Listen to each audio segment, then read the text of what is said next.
Cloud. Donc, voilà. Aujourd'hui, on va prendre un shiur, un pirouche du Ben Ishraï, le livre Od Yosef Chai, Rashot, sur Parashat Vayelech. Donc, je vais juste lire le Ben Ishraï aujourd'hui. Donc, on ne reste pas avec 100 pirouches pour la Parashat.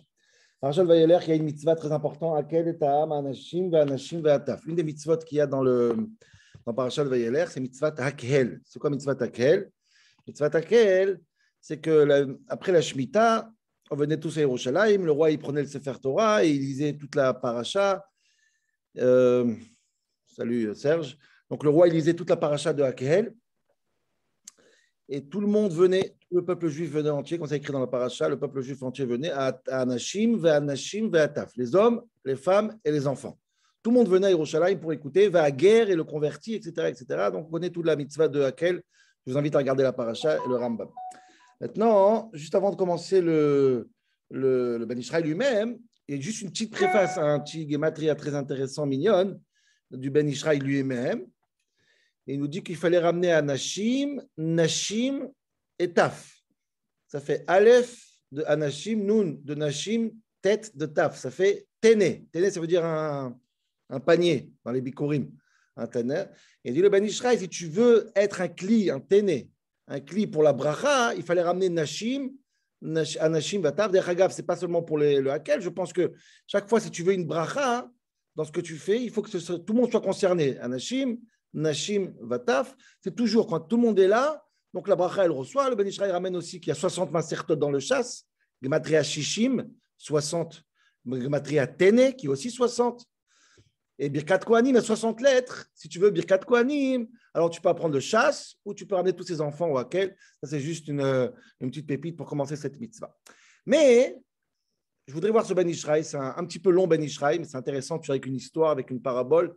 Et ce qui est intéressant sur Ben Ishraï, c'est que l'histoire folle qu'on va voir, c'est une histoire qui est dans le Midrash. Ce n'est pas une histoire que Ben Ishraï invente ou ramène comme d'habitude d'un journal ou comme on a vu l'habitude. C'est pas juste un Midrash, c'est très, très étonnant. Et le Midrash, Ben Ishraï va essayer de comprendre cette histoire dans le Midrash. C'est passionnant. Mais d'abord, il commence à poser une question. Cette mitzvah de laquelle elle est problématique. Pourquoi? Parce qu'il y a marqué qu'il faut ramener, comme j'ai dit, à Nashim, les hommes, Nashim, les femmes, Taf, les enfants, et Guérim, et les convertis. Alors la Gemara, elle pose la question déjà, pourquoi il faut ramener les enfants? À quoi ça sert de ramener les enfants? Y compris même les bébés. Alors sa tête Sachar, c'est pour ramener du Sachar aux parents, etc. Mais Ben Ishraï pose une question simple. Pourquoi le détail? Pourquoi détailler tout le monde? Déjà, la question essentielle est sur le guerre. Le guerre, le converti. Le converti, c'est un juif. C'est quoi le chidouche? Tu ne dis pas que tout le monde doit faire Kippour et les convertis aussi. Ils sont partis du Ham Israël. Avant qu'il est converti, c'est un goy. Pendant qu'il est converti, c'est déjà un Israël. À la guerre, le guerre, il est juif, il est Israël, l'école d'Avar du Ben Ishraï. Caché lama piret et aguerim ifnei atzmam, le kol guerre, jinitgayer, ou michlal, anshe Israël. Akel anashim, ve'ataf, ve'aguer. Qu'est-ce que c'est הדבר הזה? Et pourquoi le détail? Il dit la mitzvah, elle est sur tout le monde. Il n'est pas marqué Zachor et Yom HaShabbat, Anashim, ve'ataf. Tout le monde fait Shabbat. Tout le monde fait manger la matzah. Pourquoi ce détail? Et le détail lui-même, il est problématique. C'est l'amalgame. Pourquoi le guerre, tu le laisses à l'extérieur quand il fait partie à l'intérieur? C'est le fait. Ça ne se fait pas. Le guerre, il fait partie d'Am Israël. Nireli b'siyata dishmaya, alors Rabotai, on y va. Nireli de Ben Ishraï, Nireli b'siyata dishmaya, de répondre ça avec une histoire à Niskar be Midrash Eicha Rabati. Donc c'est Midrash Rabat sur Eicha. Là-bas, cette histoire, c'est très très étonnant. Je n'ai pas été voir le Midrash, je me suis juré d'aller voir le Midrash à la maison. Kamal, l'histoire est dans le Midrash parce que c'est Midrash Rabat aussi, il y a des limites quand même. Bon. En tout cas, l'histoire. Khad Mirushalayim, quand le Midrash il raconte, un homme qui était à Yerushalayim, Azal Medinata Vigyar Van Alamut. Il a changé il n'est plus à Yerushalayim, il est dans une autre ville, dans un autre pays. Disons, aujourd'hui, il est à Paris, disons. Et il arrive à Paris, c'est un homme très très riche, il avait une maison, il avait un maître de maison, etc., etc. Il devait mourir, comme ça le Midrash raconte. Qu'est-ce qu'il a fait? Il est parti chez le Balabait, il est parti chez son maître de maison, qui était chez lui à la maison avec ses enfants. Il lui a dit comme ça, j'ai un fils qui est à Yerushalayim, il viendra chercher l'héritage. Mais pour lui donner l'héritage, il faut une condition. C'est quoi la condition? La condition, c'est qu'il doit faire 3 chokhmot, 3 choses qui va te surprendre. trois énigmes qu'il devra résoudre, Mashoukazé. 3 chokhmot, comme ça il dit. Et à Selefanecha, Shlosha divrei chokhma. 3 chokhmot. Et là, tu lui donneras Mashiyesh li etzlecha. Veimlav, lotitenlo. Sinon, tu ne lui donnes pas. Comme ça il dit le Midrash. Et le père, il a dit à son fils, le jour que je mourrai, tu viendras de Yerushalayim, tu récupéreras la tzava, tu récupéreras mon testament et ma Yerusha, à condition que tu impressionneras le balabait. Donc, c'était un accord qu'il avait dit avec le fils et le balabait. Donc, il a entendu que son père, il est mort, comme prévu, et il est parti. Il savait que son fils était Chacham, il est parti, donc il est rentré, il arrive à Yerushalayim. Il est rentré à Yerushalayim. Il est rentré, pardon, excusez-moi, à Paris, disons que c'est Paris, il n'y a pas écrit Paris dans le Midrash. Et il a commencé sa première Horma. Le problème, c'est quoi? C'est qu'il y a un problème à Paris. C'est quoi le problème de Paris? C'est que quand tu vas à la mairie, dit le Ben Ishraï, on ne te donne pas, le cadastre est fermé, c'est fini. On ne donne pas les noms des maisons des propriétaires. Celui qui sait, il sait. Celui qui ne sait pas, il ne sait pas. Si tu vas, tu dis voilà, avenue de la République, numéro 5, qui habite, on ne te donne pas. C'est un klal, un règle dans la ville où il habitait. Pour pas, à mon avis, c'était pour pas avoir la pression des pauvres et la pression des gens qui viennent saouler, toquer à la porte. Pas de cadastre, pas d'adresse, pas de nom. Maintenant, lui, il arrive, il n'a jamais vu la maison de son père. Il arrive d'Yerushalayim, il veut savoir il habite où son père. Comment on fait? Impossible. Où il habitait mon père, David, truc. Ah, silence complet. Qu'est-ce qu'il a fait, dit le Midrash? Personne n'a le droit de lui montrer. La reine. Quand il est arrivé là-bas, il n'a pas demandé la maison de son père, il savait que personne ne va lui donner. Et là, qu'est-ce qu'il a fait? Il a vu un monsieur qui portait du bois, qui vendait du bois comme c'était à l'époque. Il lui a dit, tu sais quoi, mon ami, combien ça coûte tout le bois que tu as? Il a dit une somme, il dit, écoute, ramène ça à David Shlomo pour chauffer sa maison. Ramène-lui, je paye. Il a commandé, il m'a demandé que je lui ramène. Pas de problème, il lui paye, il amène. Et lui, il le suit derrière, Kamouvan. Il le suit derrière, et comme ça, il a pu savoir. Elle est où la maison? Il ouvre la porte, il voit le bois, le balabait, il voit du bois, il commence à crier, qui a ramené le bois? Je n'ai pas commandé du bois. Là, le fils, il est apparu, il dit, c'est moi. J'ai voulu savoir où tu habitais, où mon père il habitait. Donc, j'ai suivi celui qui a ramené le bois. Et là, le balabait, il a dit, oh, il a fait mieux, la première chorma, tu l'as reçue déjà. Tu es bienvenu à la maison pour manger un repas, etc. Dit le Ben Ishraï, même malgré qu'il manquait 2 chormot, il a dit, viens manger à la maison, je sais que tu es le fils déjà. On voit sa chorma, on voit cette pique-route, on voit déjà que tu es le fils de ton père. Ravod, rentre à la maison, il a pris une Seouda. Et ce balabait, le Midrash, il avait une femme, 2 garçons et 2 filles. Une femme, 2 garçons et 2 filles. Ça fait combien? 6. Homme, femme, 2 garçons. 6. Moi, je n'aurais pas passé le test avec l'aérochat, je vous dis. Ça fait 6. Donc, il fait un repas pour 6, plus l'horaire, ça fait 7. Okay, j'aurais adoré faire ça sur texte, mais ça prendra 1 heure. Mais je t'enverrai après Serge, ceux qui veulent le texte, parce que vous l'aimez le texte en Bédishraï. Et le lire sur texte, même à Shulchan Shabbat ou même à Mincha, ça serait génial avec la choule. Faites une copie, c'est tellement beau le Bédishraï. Top. Le Kitso, il fait un repas pour aller vite et il se met à table. Et donc, ils sont 7 autour de la table. Et le Midrash, il dit qu'il ramène à table une assiette avec 5 ophotes, 5 poulets entiers. 5 poulets entiers. Et il dit au Réach Bechavod, à toi de distribuer à tout le monde. Et le Réach, il dit, moi, je sais pas, moi, je suis que le Réach, c'est pas moi le balabait, c'est à toi de distribuer, pas à moi. Il dit, non, c'est mon nom, c'est ce que je veux. Tu veux pas, tu manges pas. Ok, Nbaya. Donc, il faut distribuer 5 ophotes à 7 personnes. L'opachut. Donc, qu'est-ce qu'il fait? Alors, il dit comme ça, le Midrash. Incroyable. Il dit comme ça. La kachofechad, il prend un poulet et il donne aux parents. Le balabait, sa femme, plus un poulet. Il prend un poulet, il donne aux 2 garçons. Il prend un poulet, il donne aux 2 filles, et il prend 2 pour lui.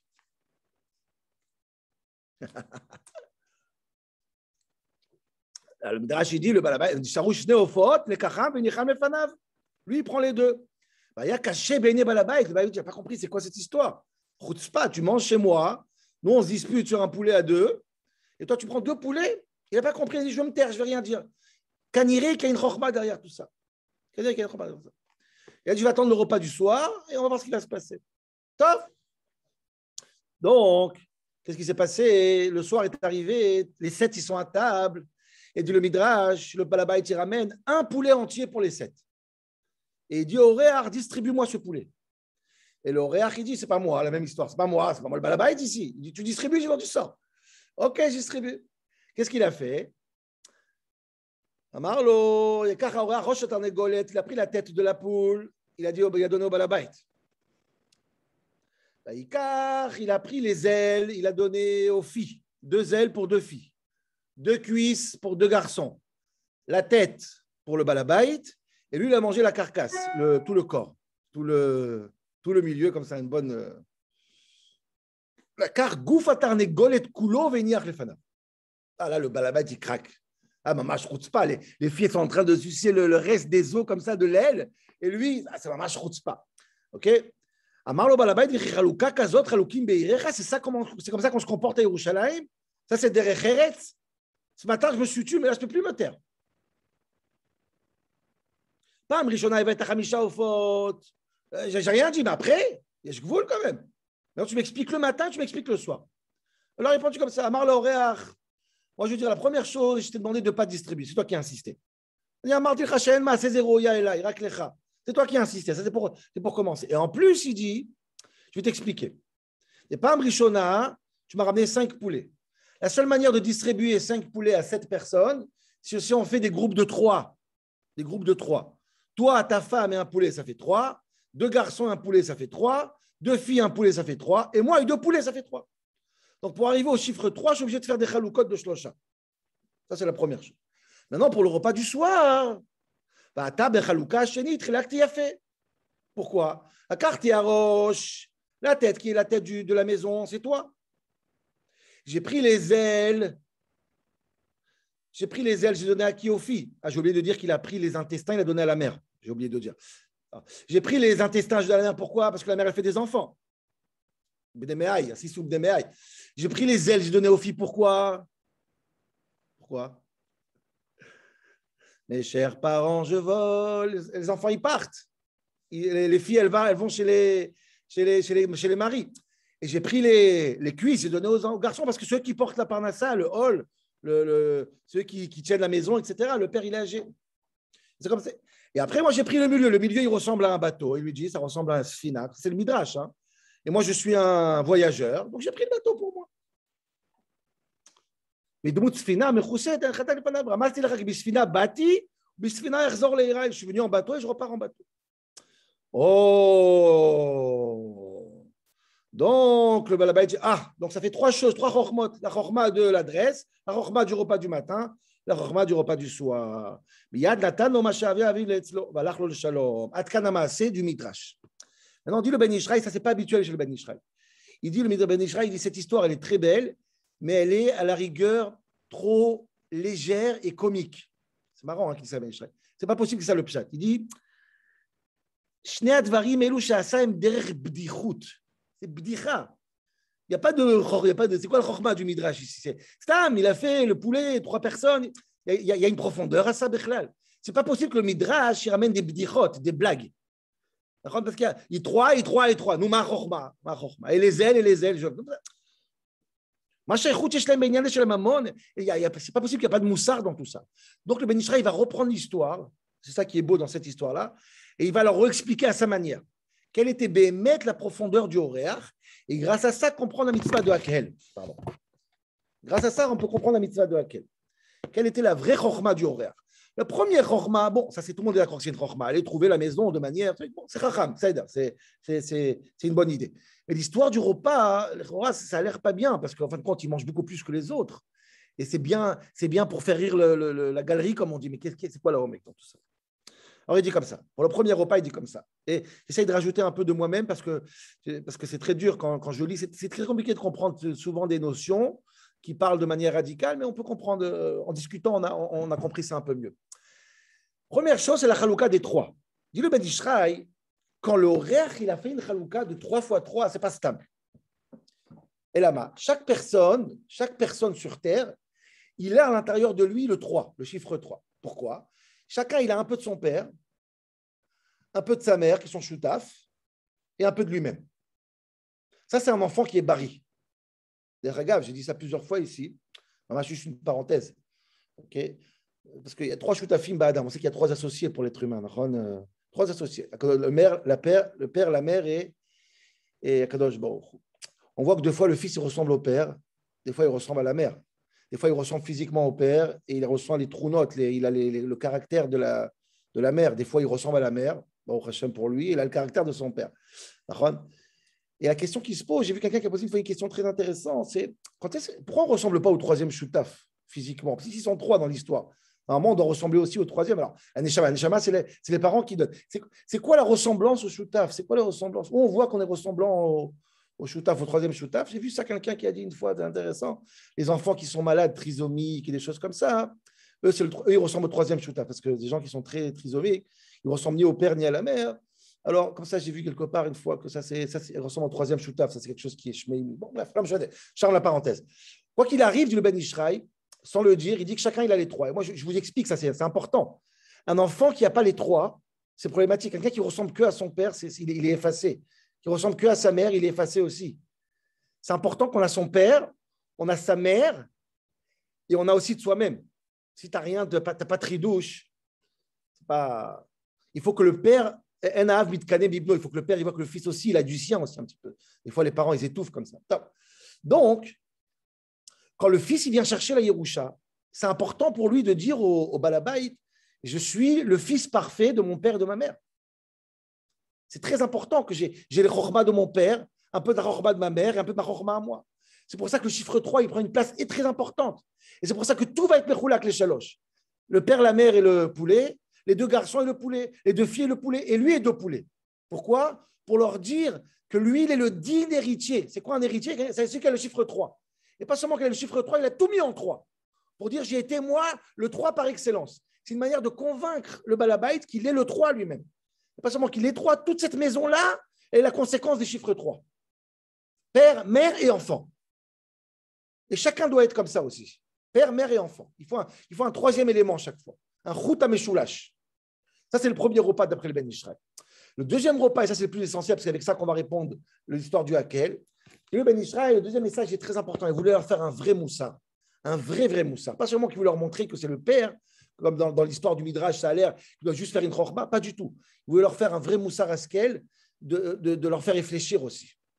Et il dit comme ça. Le repas du soir, ben legalot ou le dia ta'amo shel aviv, lama bachar beshalosh ivrei chochma lo pachot velo yoter. Excusez-moi. בחלוקה השנית, גם כן עשה רמזים לעניין הממון שבא לקח אותו כי הוא חשש בין כולם ואשתו, etc. Il dit comme ça. Quand il est arrivé au deuxième repas, il a eu une crainte. C'est quoi la crainte? La crainte, elle était qu'il y a un complot entre le père, la mère, les garçons et les filles de lui prendre la Yerusha, de lui voler. Les stabers, ça peut arriver. Il y a un chachash. Il avait peur qu'ils soient en train de le magouiller maintenant. Et quand il a fait le deuxième repas, la chalouka qu'il a fait, il leur fait un moussard. Pourquoi ça ne vaut pas le coup, messieurs, dames, de mettre la main dans le gazelle? Je vous déconseille. Même si vous avez l'intention de me voler ma Yerusha, et vous avez tous les pouvoirs, je vous déconseille complètement. Pourquoi? Chacun son moussard. Chacun des membres de la famille, il lui explique pourquoi ce n'est pas Kedaï de voler avec le morceau de viande qu'il lui a donné. Il dit comme ça. Il commence par les filles. Les filles leur ont donné des ailes. Pourquoi? Il dit comme ça, les filles. Vous, les filles, disons que votre père, il a parlé avec vous, il vous a dit, viens, on fait un complot, on vend l'argent du fils d'Yerushalayim. Il dit, vous, à quoi ça sert de faire ça? Alors, vous allez vous marier avec des garçons. Les hommes, ils vont vous donner votre parnassa. La Yerusha, vous toucherez zéro. Quand votre père va mourir, vous toucherez zéro de la Yerusha. Donc, dit le Ben Ishraï, cet argent que vous volez, vous toucherez zéro. Quand votre père va mourir, vous toucherez zéro. Et quand il est vivant, vous allez vous marier et c'est votre mari qui vous fait vivre. Donc, pourquoi voler s'il n'y a aucun intérêt? C'est ridicule. Et non, ma gialaim kloum. Ma betza sheitnu etza ligzol manono. Bechaye aviem emetzel baalehem. Quand ton père il est vivant, tu vis chez ton mari. Quand ton père il est mort, tu touches rien. Non.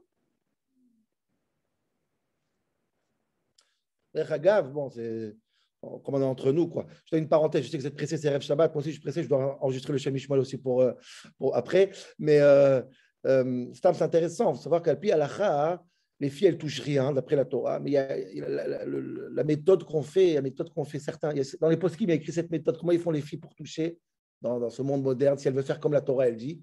La fille, elle peut dire, on va chez le notaire, par exemple, vous allez chez le notaire il dit, voilà, vous êtes 5 enfants, 3 garçons, 2 filles, 3 garçons prennent, et 2 filles, ça fait partager par 5. Maintenant, les garçons, ils disent, ah, mais d'après la Torah, les filles, elles ne prennent pas. Qu'est-ce qu'il dira le notaire? Il dit, je m'en fous, moi, je ne connais pas la Torah, moi, je connais la loi. OK, si les filles, elles veulent pas, elles veulent la Yerusha, d'après la loi française, d'après toutes les lois, elles prennent.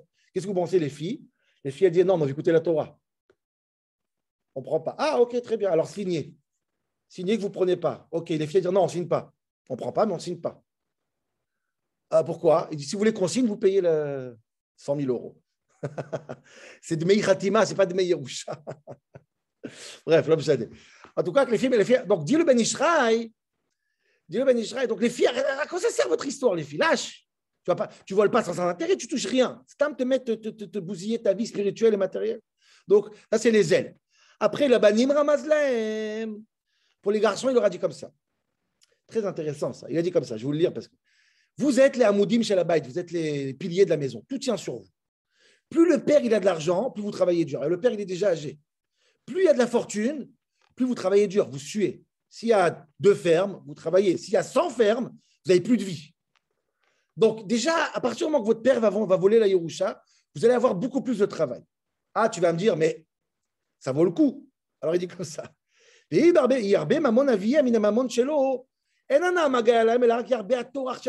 travailler très, très dur. Donc, tant que votre père il est vivant, vous allez vous êtes la seule chose que vous avez, c'est du travail. Vous ne touchez pas, c'est au père. Après que le père il meurt, ça c'est le Im, il se poussait à Moutaviem, vous dites, ok, très bien, mais après, on aura une grande Yerusha. Im, il se poussait à Moutaviem, Gamze Hevel, qui miyoda kamaïchie. Ça aussi, c'est bêtise. Tu es tellement sûr que tu vas mourir avant ton père. Alors, je vais expliquer ce qu'il dit le Ben Ishraï, je pense. Il dit beaucoup de vieux chameaux ont porté des poids que les nouveaux chameaux n'ont pas réussi. C'est une expression pour dire quoi? D'abord, premièrement, tu ne sais pas quand tu vas mourir. J'ai dit ça, moi, on a pris un endroit qu'on a pris ici à Deauville pour le Cheder et pour le Talmud Torah, etc. C'est un endroit que quelqu'un avait acheté pour la choule. Enfin, nous, on paye le loyer. Et ce n'était pas cher du tout parce qu'il y avait un vieux qui habite là-bas. Il a 82 ans, il habite là-bas. Ça fait 50 ans. Il y a une loi en France qu'on ne touche pas. On ne peut pas le faire sortir. Donc, tu achètes la maison, etc. Mais lui, il est là-bas jusqu'à après ses 120 ans. Ça fait 8 ans, cette histoire, 7 ans. Entre-temps, il a acheté 3 voitures.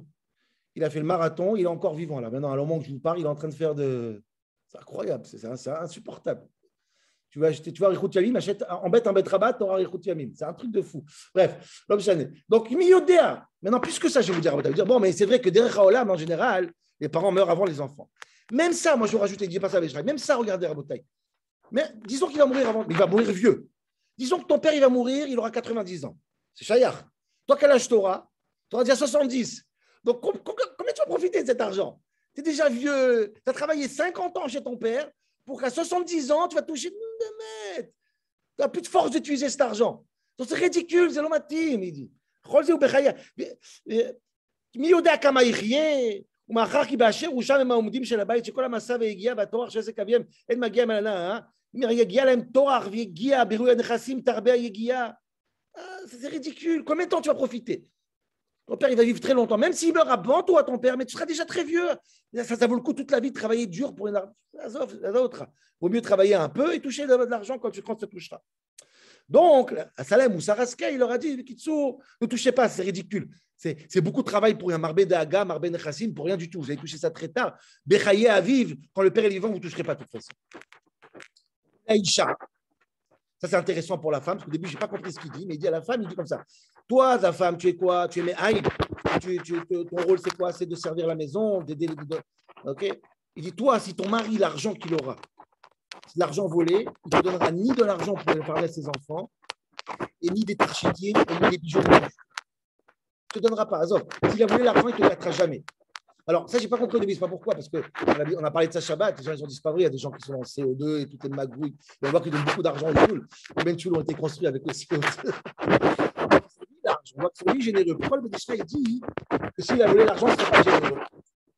Et le pshat, c'est comme ça, c'est ça qui est sorti Shabbat. Le pshat, c'est qu'on parle d'une époque, c'était des petits villages. Et c'est même aujourd'hui comme ça. J'appelle ça un fugitif. Quand tu as volé de l'argent, tu es quelqu'un de pauvre et tout d'un coup, tu as volé 1 million d'euros. Tu ne vas pas acheter une belle voiture tout d'un coup. Tu ne vas pas faire le fou. Tout le monde va dire, mais d'où il prend cet argent? Tu ne vas pas acheter une montre à 3 000 euros, à 100 000 euros. Tu ne vas pas acheter une maison. Et tout le monde te connaît que tu étais prof à l'école. Tu gagnes 2 000 euros par mois. Mitamol, tu vas avoir une Rolex de 100 000 euros. C'est l'omative. Donc, tu vas cacher l'argent. Donc, il dit à la femme, écoute, ça ne sert à rien. Ton mari, de toute façon, il sera tellement riche avec la Yerusha qui va me voler qu'il devra se cacher. Tout le monde va parler dans le village. Tout le monde va dire, ah, c'est un voleur. Il est obligé de cacher l'argent. Donc, vous n'avez même pas profité de cet argent. Azov. Et enfin, au balabait, on finit, il est 55. Balabait, tu dis comme ça, le balabait, tu dis, je te donne la tête. Et là, c'est très important. Mais écoutez bien, puisque tu es la tête de la maison, même que toi, tu es seul, et tu as du monde à la maison, banim, banot, méchartines, les femmes de ménage, les hommes de ménage, les serviteurs, des servantes, des enfants, des garçons, des filles, tout le monde, il y a tout le monde à la maison. Il dit comme ça, je vais le dire par cœur. Chaque chose, chaque geste, chaque geste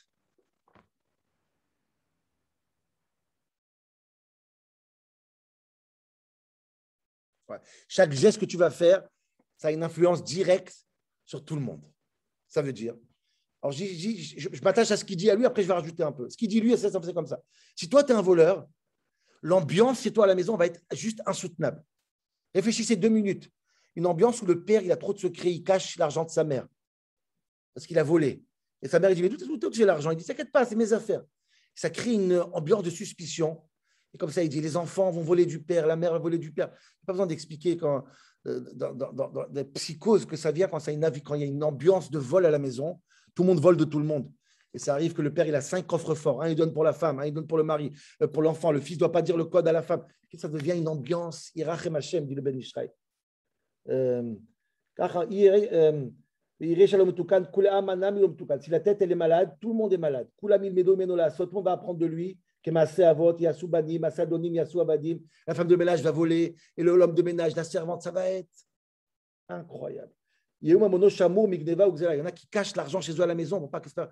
Et il dit le Ben Ishraï, donc ça veut dire que quoi? Ça veut dire que quand tu fais un acte, toi en tant que père, ça a une influence directe sur tout le comportement, la Yirat Shamayim de tout le monde.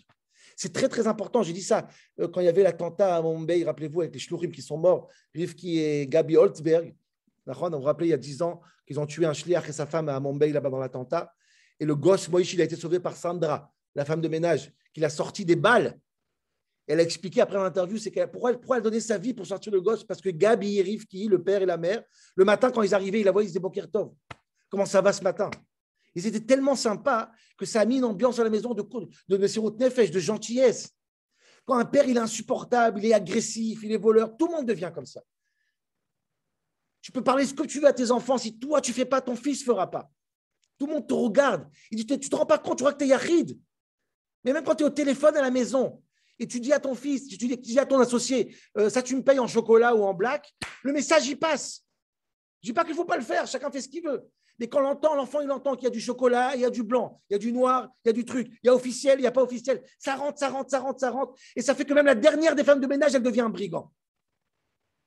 C'est ça la tête du poulet. La tête du poulet, ça veut dire, s'il y a un mal de tête, n'importe quel centimètre du cerveau, le pied, il ne marche plus. Les ongles, ils tombent. Et dit le Ben Israël, tu veux voler, vole, mais tu crois que tu es Yachid, tu crois que c'est ton compte entre toi et ton banquier. Chacun, il est influencé direct par ton comportement. Dit le Ben Ishraï, quand la Torah, elle dit qu'il faut aller au Hakel. Hakel à Anashim ve'ataf, ve'hager. Les man, ils medou ve'irou, l'amdou et Hashem. Tout le Hakel, c'est pour Yirat Shamayim. Tu veux Yirat Shamayim? Tu veux écouter le Hakel pour ajouter Yirat Shamayim? Alors, il faut que tes actes soient parfaits. Pourquoi? Parce que l'acte que tu feras aura une influence sur Anashim, sur Nashim, sur Taf et sur le guerre. Dit le guerre, c'est les étrangers. Ce qui est les étrangers, c'est même pas le converti. C'est la femme de ménage, la mécharetet. Ton associé, ton associé. L'entourage, premier cercle, deuxième cercle. À quel est Anashim et Ataf? Tu veux Yirat Shamayim, tu veux le Téné, qu'on a dit au début du Ben Ishraï. Tu veux Yirat Shamayim, il faut que tes actes, ils emballent avec lui, avec toi, tes Maasim Tovim, tout le monde, y compris le guerre. Et si ce n'est pas le cas, s'il n'y a pas d'Yirat Shamayim chez la tête, même la servante, elle n'a pas d'Yirat Shamayim. Même le gardien de la maison, au bout de la maison, il a influencé direct. Et une histoire comme ça avec le Baal Shem Tov, j'ai fini avec ça. Je ne sais pas c'est quel Admon Chassidi. Il disait que c'est très important d'être chômeur tous les hidurim, les hidurim des mitzvot à la lettre près. N'importe qui doit jamais, il ne faut jamais descendre dans la Torah, il faut toujours monter. Pourquoi? Il dit parce que le monde, c'est une hiérarchie. Le Baal Shem Tov ou Moshe Rabbeinu, par exemple, lui, il fait toutes les mitzvot de manière parfaite. Aaron, il fait presque parfait. Et après, ça descend d'une génération. Ah, parfait. Et la femme, elle fait encore un peu moins. Et les enfants, peut-être un peu moins. Et après, les élèves, un peu moins. Il y a une hiérarchie. Il dit comme ça. Si Moshe Rabbeinu, ou ça peut être dans n'importe, chez toi à la maison, c'est la même chose. Si Moshe Rabbeinu, il enlève un hidour, ça fait que Aaron, il enlève un. Les élèves, un. L'autre, un. Chacun descend de un. Mais dans le juif de Kippour qui vient à la choule, qu'est-ce qu'il fait? Il enlève la choule de Kippour. Parce que lui, ils sont un, c'est ça. Ça veut dire que l'influence, elle est extraordinaire. Toi, tu es le père. Tu as une femme, tu as des enfants, tu as des élèves, tu as des associés. Toi, tout le monde te regarde. Toi, tu fais. Si tu descends d'un niveau, ta femme descendra d'un autre niveau, tes enfants d'un autre niveau, tes petits-enfants, je sais pas, le petit-fils, il ira plus à la choule Kippour. Tu ne veux pas savoir. La tête, elle a une influence sur des dizaines de Mahagalim. À quel est un Anashim Ataf, dit le Ben Ishraï. Mais c'est mouvan. Atam בעניין של הקהל שציווה השם יתברך בקריאת משנה תורה. כי עיקר הקריאה היא למד את האנשים עד כדי שלא יהיה כל אחד למד לעצמו דווקא. האיש, האישה והמשרתים שהם הגרים בבית de Ben Ishraï, les hommes de ménage, les gens qui viennent, les prestataires, celui qui met le carrelage, n'importe qui vient, qui a un rapport avec toi, הם ימין גרך אשר בשעריך. כולם נגררים אחרי האיש. Tout le monde se suit derrière toi. שהוא ראש ומלך בביתו, c'est le roi et la tête de ta maison, וכולם לומדים ממעשיו. ואם הוא פושע, גם הם פושעים. Et ça, c'est une pshia. Donc, manquer un peu d'Irat Shamaim, c'est pas détruire le nefesh de ta femme, de tes enfants, et tu ne veux pas savoir jusqu'à où on peut descendre. Et il y a ce qu'il est, tif des rachav, et s'il comprend la part de ça, la chayout qu'il a, לשמור מצוות התורה, זוכה גם בנפשות אלו של בני ביתו, האנשים והטף והגר. Voilà, רבותיי. Shabbat shalom, kol touv. J'envoie les copies ceux qui veulent et Serge, je t'enregistre le Shem Mishmois si tu veux. Super, Nifla. Shabbat shalom, vraiment Nifla. Shabbat shalom, ouais, super. Quel kiff. Ouais, super.